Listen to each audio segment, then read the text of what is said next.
A 70-year-old mystery may finally be solved that involves tons of gold and jewels stolen by Nazi thieves.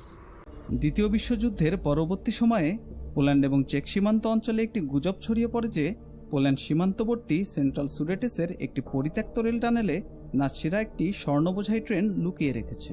Hitler তার যুদ্ধবন্দীদের ক্যাম্পগুলোর দায়িত্বে থাকা prisoner of war ডিপার্টমেন্টকে নির্দেশ দিলেন বিভিন্ন এলাকায় টানেল এবং ভূগর্ভস্থ বাংকার নির্মাণের।